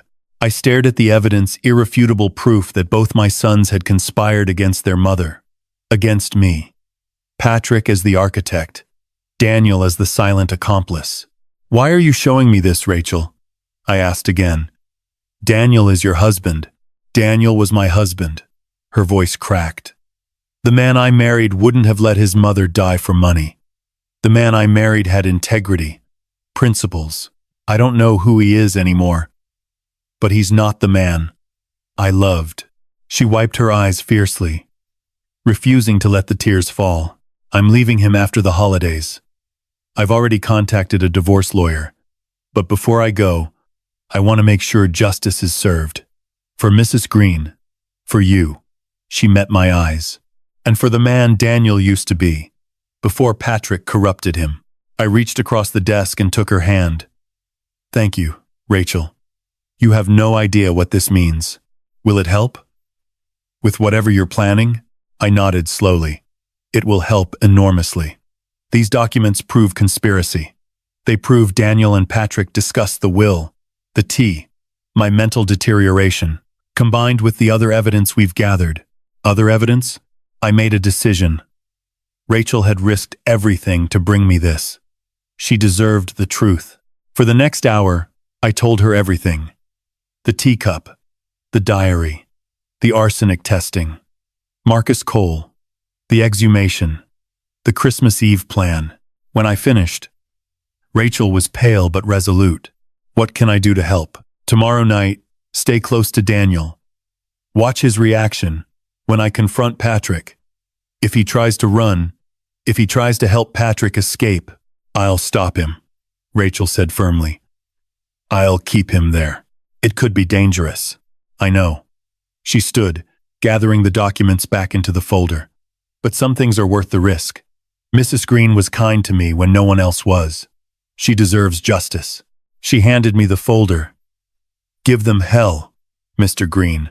I took it, feeling the weight of evidence in my hands. I intend to. Rachel paused at the door. One more thing. Daniel keeps a gun in his nightstand. I removed the bullets this morning, just in case. Then, she was gone, leaving me alone with the proof of my family's destruction. Tomorrow, it would all come to an end. I'd spent 6 months playing the fool. Now, it was time for the final act. Christmas Eve morning arrived cold and clear. The Colorado sky, a brilliant blue that seemed to mock the darkness waiting inside my house. I woke before dawn, my mind sharp, my heart steady. 10. This was the day I had been preparing for. The day everything changed. Elena was already in the kitchen when I came downstairs. Her face, tight with tension. Everything is ready, Mr. Green, she said quietly. The cameras, the microphones, I tested them twice this morning. Patrick won't suspect a thing. I nodded, checking the coat button camera Marcus had provided. It looked perfectly ordinary, just another button on my old cardigan. But inside was a high-definition lens that would capture every word, every expression, every damning admission. The backup? I asked. Detective Cole confirmed. 2 plainclothes officers will be parked down the street starting at 4 p.m. The moment you give the signal, you take off your watch and set it on the table, they'll move in. The watch. Another piece of equipment disguised as something ordinary. It contained a microphone that would transmit directly to Marcus's team, allowing them to hear everything in real time. What about the others? Elena glanced toward the window. Mrs. Rachel called an hour ago. She's coming with Mr. Daniel. She'll keep him close, like you asked. Mr. Stephanie. She hesitated. She called to say she might be late. Work emergency. Work emergency. More likely cold feet. Stephanie knew something was coming, she had to. Patrick's threats had terrified her, and the fear was either paralyzing her or pushing her toward a decision. I would find out which tonight. One more thing. Elena reached into her apron and pulled out a small object. A voice recorder, no bigger than a thumb drive. Backup for the backup. I'll keep this in my pocket the whole time. If something goes wrong with the other equipment, Elena. I took her hands in mine. If something goes wrong tonight, I need you to leave. Don't try to help me. Don't confront anyone. Just get out and call Marcus. Her jaw set stubbornly. We've discussed this, Mr. Green, and I'm telling you again. Patrick is dangerous. If he realizes what's happening, if he panics. I squeezed her hands. You've done more for me than I can ever repay. You've done more for Margaret. I won't let you get hurt because of my family's sins. Elena's eyes glistened. Mrs. Green would haunt me forever if I let something happen to you. Despite everything. I smiled. She probably would. Stubborn woman. She learned from the best. The hours crawled by. I rehearsed what I would say, how I would say it. I reviewed the evidence, one final time. The diary, the emails, the teacup results, the forged will. I visualized Patrick's face when the mask dropped, when he realized his confused old father had been watching, listening. At 4 o'clock, I received a text from Marcus. Officers in position. At 4:30, Daniel and Rachel arrived. Daniel looked haggard, his expensive suit hanging loosely on his frame, his eyes darting nervously around the foyer. Rachel stood beside him, calm and composed, her hand resting lightly on his arm, a gesture that looked supportive, but was actually controlling. Dad. Daniel embraced me stiffly. Merry Christmas. Merry Christmas, son. I let my voice quaver slightly. So good to see you. Is your mother coming? Daniel flinched. Rachel's grip on his arm tightened. Mom's not here anymore, Dad. Remember? I blinked slowly, letting confusion wash over my face. Oh, yes. I'm sorry. I forget sometimes. The lie tasted bitter, but necessary. Just a few more hours. Patrick arrived at 5, breezing through the door with a bottle of expensive champagne and his trademark smile. He was dressed impeccably, not a hair out of place, his confidence radiating like heat from a furnace. Dad! He embraced me warmly. How are you feeling? Big day today. Christmas with the family. Christmas. I repeated vaguely. Yes. Your mother loved Christmas. A flicker crossed Patrick's face, annoyance, quickly suppressed. She did. Dad. She did. Stephanie arrived last, at nearly 6 o'clock. She looked terrible. Pale, thin, her eyes hollow with sleepless nights. She barely spoke, just nodded at her brothers and took a seat in the corner of the living room, as far from Patrick as possible. I watched them all from my armchair by the fireplace. My children, my family, the people Margaret and I had raised, loved, sacrificed for. Now they sat in my living room, waiting for the dinner Elena was preparing, making small talk about weather and work and meaningless things. None of them knew that cameras were recording their every move. None of them knew that police officers waited just down the street. None of them knew that their father, the confused old man they had dismissed and discarded, was about to destroy them. The Christmas tree sparkled in the corner. Margaret's ornaments caught the light. The silver bell Patrick had chosen as a boy hung near the top, turning slowly in the warm air from the heating vent. Dinner is ready, Elena announced from the doorway. We moved to the dining room. Elena had outdone herself: roast turkey, mashed potatoes, green beans, cranberry sauce, all of Margaret's recipes, prepared exactly as she would have made them. This looks wonderful, Elena, Rachel said warmly. It was Mrs. Green's favorite menu, Elena replied, her eyes meeting mine briefly. She would have wanted it this way. Right. We sat. We ate. We pretended to be a family, and I waited for the right moment. The perfect opening. The instant when Patrick's guard was down and the truth could finally be spoken. It came sooner than I expected. Dad, Patrick said, refilling my wine glass with a smile. I've been thinking, maybe after the holidays, we should talk about your living situation. There's a wonderful facility in Aurora that specializes in memory care. I think you'd be very comfortable there. The table went quiet. Everyone was watching Daniel nervously. Stephanie with barely concealed dread. Rachel with knowing anticipation. I set down my fork. I reached for my watch, and I smiled.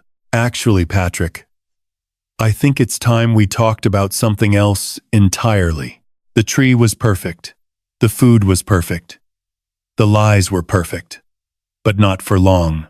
I removed my watch slowly, deliberately, and placed it on the table beside my plate. The signal. Somewhere down the street, Marcus Cole was listening. Officers were preparing to move. Something else? Patrick's smile didn't waver, but I saw his eyes flicker to the watch. What do you mean? Dad? I stood up from my chair. For 6 months, they had seen a shuffling, confused old man. A burden, a problem to be solved. Now I straightened my spine, lifted my chin, and let them see the man I had always been. I said clearly, that I think it's time we discussed your mother's murder. The word landed like a bomb. Daniel's fork clattered against his plate. Rachel's hand found his arm, holding him in place. Stephanie went white as paper, her fingers gripping the edge of the table. Elena stepped back from the doorway, positioning herself near the exit. Only Patrick remained still, his smile frozen on his face. Dad. His voice was gentle, patronizing. You're confused. Mom died of complications from her diabetes. We've been over this. No. I walked around the table, my eyes never leaving Patrick's face. Margaret was poisoned. Arsenic. Administered in small doses over 14 months. The same arsenic you put in the tea you made for her every visit. This is ridiculous. Patrick laughed, but there was an edge to it now. You're having an episode. Stephanie, maybe you should. Stephanie knows, I interrupted. Don't you, Stephanie? You helped him with the dosages. You told him how much was safe, how to avoid detection. You watched your mother die and said nothing. Stephanie made a strangled sound. Tears streamed down her face. I didn't know, she whispered. I didn't know he was going to kill her. He said it was just to make her more compliant, to get her to sign the papers. Shut up! Patrick's mask cracked. His voice was sharp, dangerous. Stephanie, shut your mouth! And Daniel. I turned to my eldest son, who sat rigid in his chair, his face ashen. You knew about the forged will. You knew the tea was working. Patrick paid you $50,000 to stay silent. And you took it. You let your mother die for money. Daniel's composure shattered. I didn't know he was killing her. I swear, Dad. I didn't know. I thought she was just sick. You thought what you wanted to think. My voice was cold.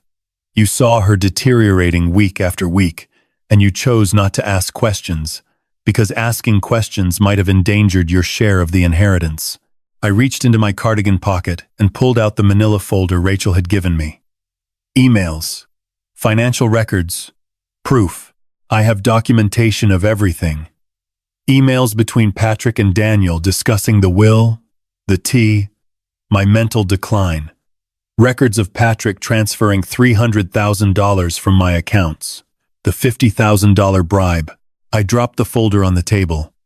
And the toxicology report from your mother's exhumation. Arsenic levels 15 times. The normal concentration. Patrick's face had gone from confident to calculating.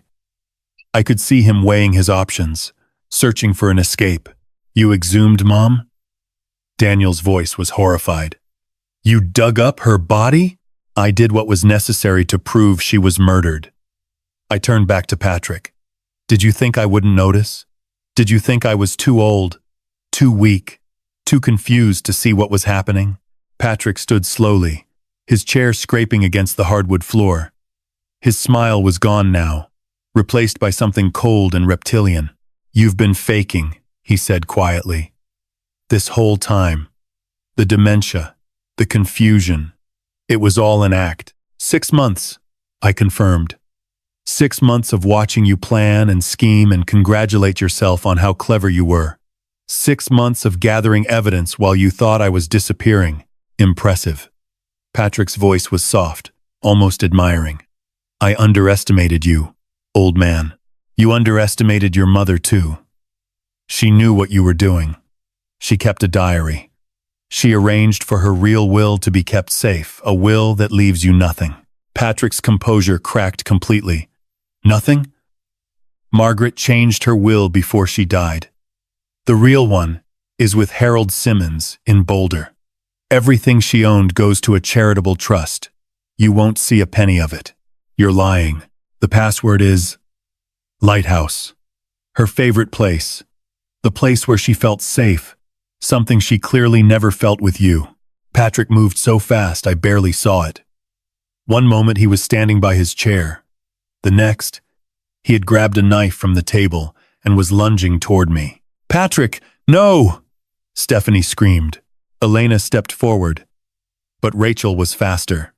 She threw herself between Patrick and me, arms outstretched. "Get out of my way!" Patrick snarled. "It's over, Patrick." Rachel's voice was steady, despite the knife inches from her face.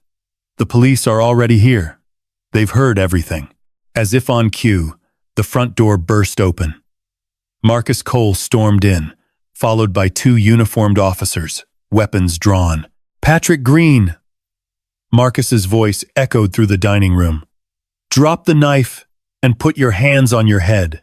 For a long, terrible moment, Patrick didn't move. The knife trembled in his grip. His eyes darted from me to Marcus, to the officers, calculating odds that weren't in his favor. Then, slowly, the knife clattered to the floor. "You can't prove anything," Patrick said, as the officers moved to handcuff him. "It's all circumstantial. My lawyers will tear this apart." "We have your sister's testimony," Marcus replied. "We have emails, financial records, and a toxicology report. And we have your own words, recorded tonight, admitting you knew about the tea, the will, everything." Patrick's face went blank. Then he turned to look at me, really look at me for the first time. "You destroyed this family," he whispered. "No, Patrick." I held his gaze without flinching. "You destroyed it the moment you decided to kill your mother. I'm just making sure you pay for it." They let him out into the cold Christmas night, his designer shoes crunching on the fresh snow. The last thing I saw was his face in the window of the police car, pale, shocked, still not quite believing that his confused old father had beaten him. I watched until the taillights disappeared. Then I sat down and wept. They say justice is blind. But that night, she saw everything. The hours after Patrick's arrest, blurred together like watercolors in rain. Police officers moved through my house, photographing evidence, taking statements. Daniel sat in the corner of the living room, his face buried in his hands, while Rachel stood beside him, not comforting, just watching. Stephanie had collapsed onto the sofa, sobbing uncontrollably, repeating "I'm sorry" over and over until the words lost all meaning. Marcus Cole found me in the study, standing before Margaret's photograph. "Walter." His voice was gentle. "We need to talk about what happens next." I didn't turn around. "What happens to my other children? That depends on a lot of factors." Marcus moved to stand beside me. "Daniel's involvement appears to be primarily financial. He benefited from the conspiracy and helped cover it up, but there's no evidence he participated in the actual poisoning. He's looking at charges of conspiracy to commit fraud, obstruction of justice, possibly accessory after the fact. Prison? Likely. But not for as long as Patrick. And Stephanie?" Marcus sighed. "That's more complicated. She provided medical knowledge that enabled the crime. The DA will argue that as a physician, she should have recognized the symptoms of poisoning and reported them. At minimum, she'll lose her medical license. At maximum," he paused, "she could be charged as an accomplice to murder." I closed my eyes. My daughter, my little girl who used to climb into my lap and ask me to read her stories about princesses and dragons, now facing prison for helping to kill her own mother. She was scared.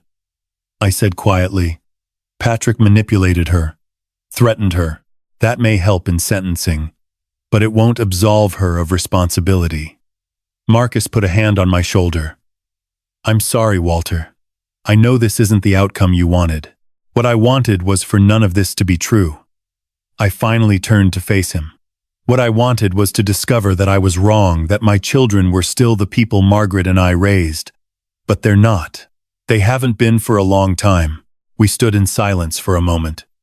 Through the window, I could see the Christmas lights still twinkling on houses up and down the street. Families gathered around trees, exchanging gifts. sharing meals, normal families, families that hadn't been torn apart by greed and murder. There's one more thing, Marcus said. Patrick is talking. Talking?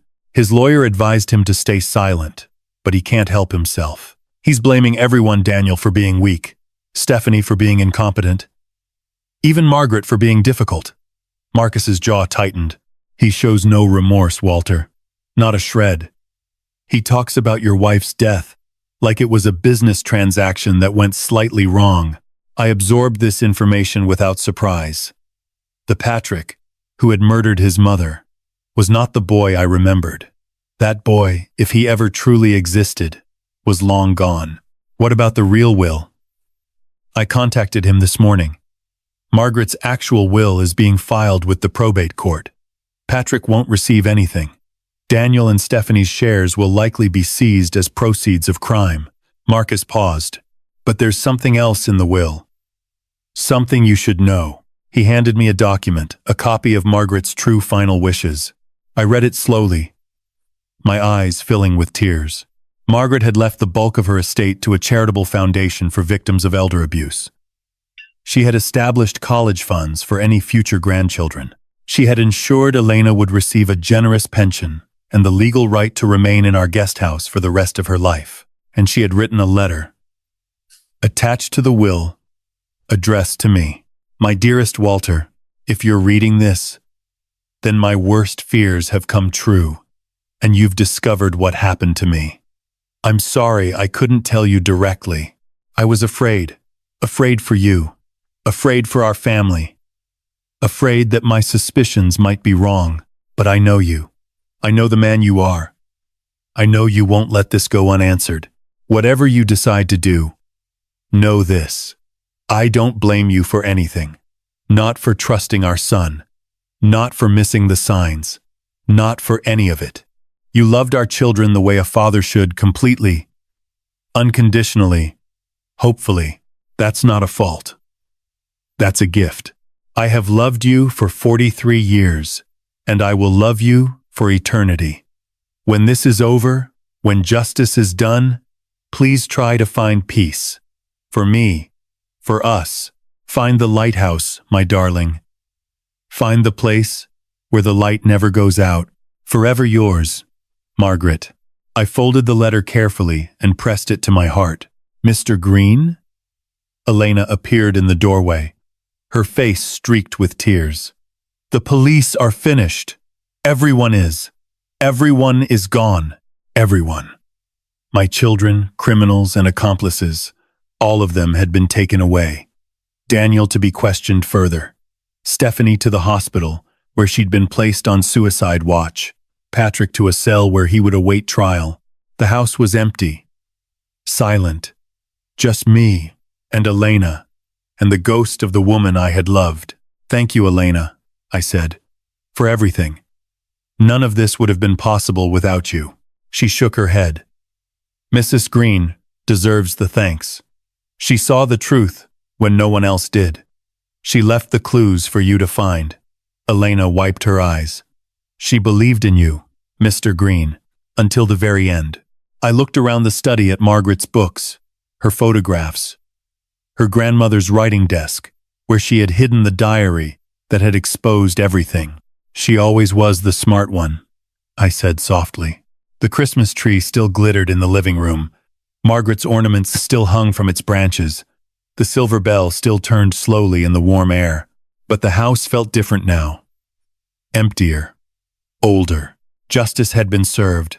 The truth had been revealed. The monsters had been unmasked. So why did I feel so hollow? Because victory, I was learning, could taste just as bitter as defeat. They say you can't choose your family, but sometimes your family chooses what they become. 6 months after that Christmas Eve, I stood on a rocky cliff overlooking the Atlantic Ocean.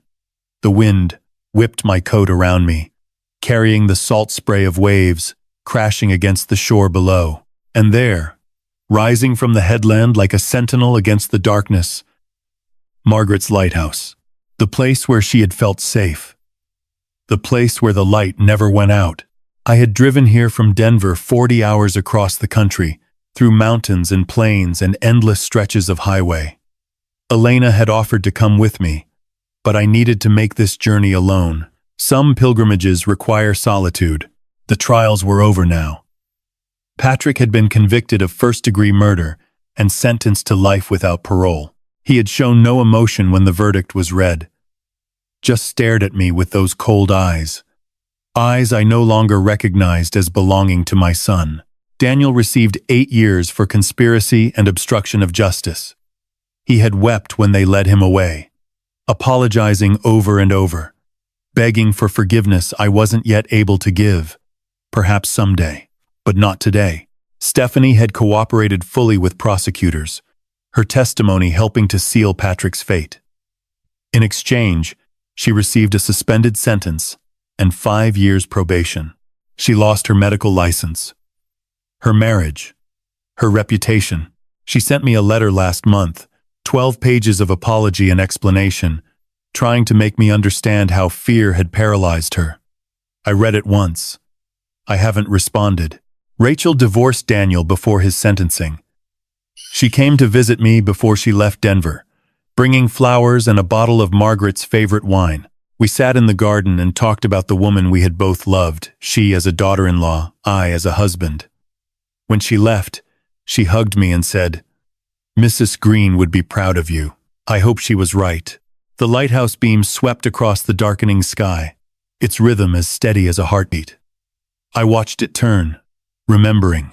Margaret and I had come here on our honeymoon 43 years ago. We were young and foolish, and so deeply in love that the world seemed to glow with possibility. We had stood on this very spot, her hand in mine, and watched the sun set over the ocean. "This is where I want to come back," she had said. "When we're old and gray and our grandchildren are driving us crazy. Promise me we'll come back." I had promised. And then life had happened. Children, careers, responsibilities, illnesses, and we never returned. Until now.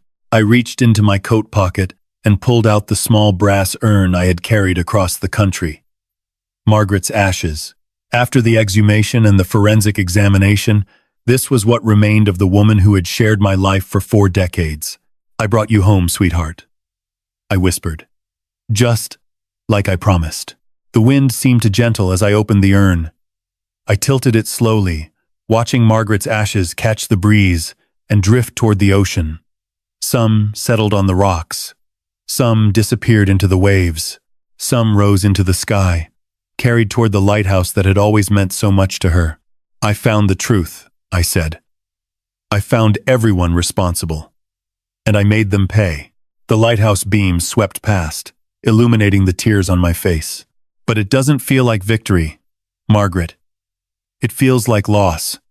Our children, the children we raised together, loved together, hoped for, together, they're gone. Not dead, but gone. The people they became aren't the people we created." I watched the last of the ashes disappear into the wind. I keep asking myself, where did we go wrong? What did we miss? How did our son become a monster? Was it something we did? Something we didn't do? I've replayed every memory, every choice, every moment, and I still don't have an answer. The sun had fully set now. The sky was purple and black, the stars just beginning to emerge. The lighthouse beam was brighter against the darkness, sweeping across the water with mechanical precision. Elena thinks I should sell the house and move somewhere new. Start fresh. She's probably right. There are too many ghosts in those rooms now. Too many memories that hurt more than they heal. I sat down on a rock, suddenly exhausted by the weight of everything I had carried for so long. I miss you, Margaret. Every day, every hour, every minute. I miss your laugh and your stubbornness, and the way you always knew exactly what I was thinking. I miss growing old with you. I miss the future we were supposed to have. The waves crashed below, their rhythm ancient and indifferent. But I want you to know something. Even though this hurts, even though I feel broken and hollowed out and older than I've ever felt, I don't regret what I did. You deserved justice. You deserved to be heard. And if I had to burn down our family to give you that, I took a deep breath. Then it was worth it. You were worth it. You will always be worth it. I stood slowly, my joints protesting the cold.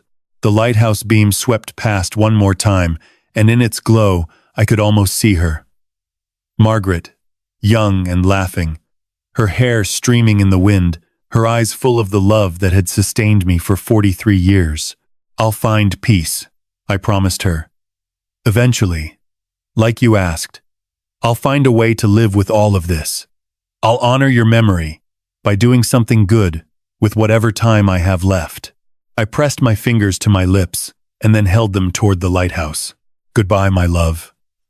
Until we meet again. The wind carried my words out over the ocean, toward the light that never went out. I walked back to my car as the darkness settled around me.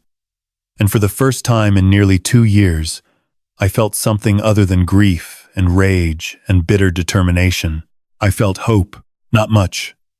Not enough to erase the pain, but a glimmer, a spark, a tiny flame that might, with time and care, grow into something worth living for. Margaret had asked me to find the lighthouse, to find the place where the light never went out. I had found it. Now it was time to let it guide me home,